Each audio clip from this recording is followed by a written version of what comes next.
Hello and welcome to this week's edition of Something to Think About, an opportunity to ponder on what the Gospels tell us about Jesus and how it might influence and shape our own lives.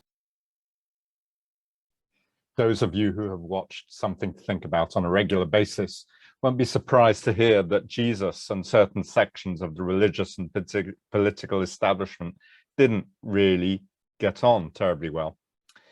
Because Jesus had a habit of condemning certain sections of the religious establishment as being utterly corrupt, self-serving, and having no concern for the people they were called to care for, and basically looking after their own survival rather than the people around them.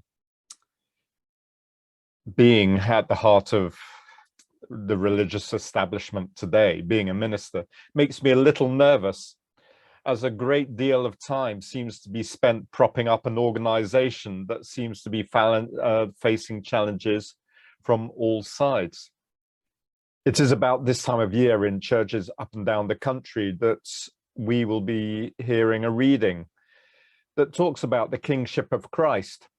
And our reading today comes from John chapter 18, verses 33 to 37. And here, Jesus has been arrested and has been sent before Pilate, the Roman governor, to face charges. Pilate then went back inside the palace, summoned Jesus and asked him, "Are you the king of the Jews?" "Is that your own idea?" Jesus asked, "or did others talk to you about me?" "Am I a Jew?" Pilate replied. "It was your people and your chief priests who handed you over to me. What is it that you have done?" Jesus said, "My kingdom is not of this world. If it were, my servants would fight to prevent my arrest by the Jews. But now my kingdom is from another place." "You are a king then," Pilate said. Jesus answered, "You are right in saying that I am a king. In fact, for this reason I was born, and for this I came into the world, to testify to the truth. Everyone on the side of truth listens to me."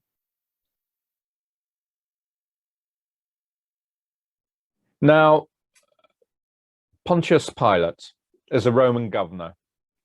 In contemporary terms, that would be the equivalent of the PM, the head of the armed forces, and the intelligence services all rolled into one.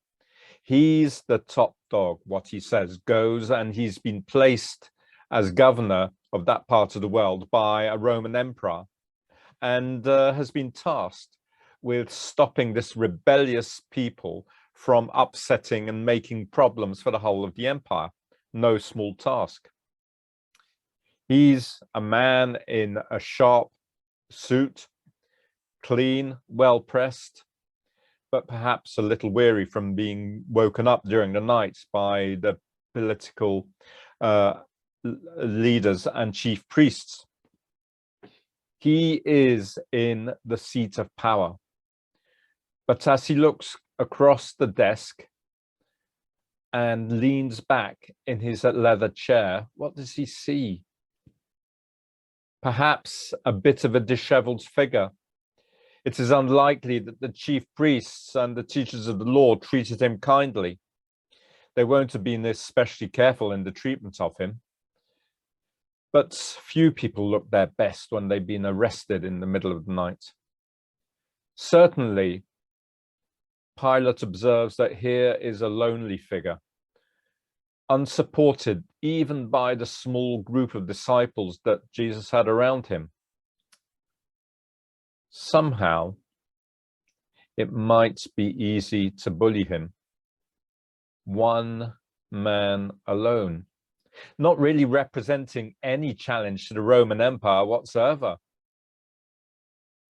So if we were there in that place and we were looking at the two characters, on one hand, Pilate, the man who seems to hold all the power, and Jesus, that disheveled figure abandoned by all his friends, where would we see power lying?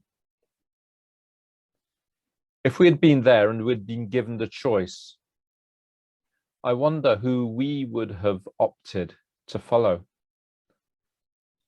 And it might not be such a clear-cut decision as we would like to think. Actually, for many, the jury may still be out. But here are some contrasts between Pilate and Jesus to help us think about this.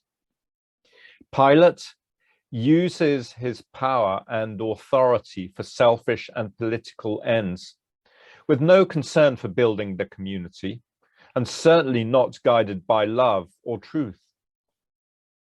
Pilate hoards power and lords it over people, even to the point of destroying them on a cross or by any other means. On the other hand, Jesus empowers others and uses his authority to wash the feet of those he leads. He spends his whole life on them, every last ounce of it. He gives life and he brings life to the people he encounters. Pilate's reign was a reign of terror, even in the midst of calm. Jesus, on the other hand, brings peace, even in the midst of terror. Pilate's followers imitate him by using violence to conquer and divide people by race, ethnicity, and nations. On the other hand, Jesus's followers put away the sword in order to invite and unify people. Pilate's authority originates from the will of Caesar and is always tenuous. Jesus' kingdom, on the other hand, has nothing to do with earthly powers and authority. Pilate's decisions are self-serving, always looking for political expediency. What secures his position and enables his political survival? Jesus, on the other hand, is driven by the love of God and love of others, paying special attention to those who Pilate and the religious authorities would ignore.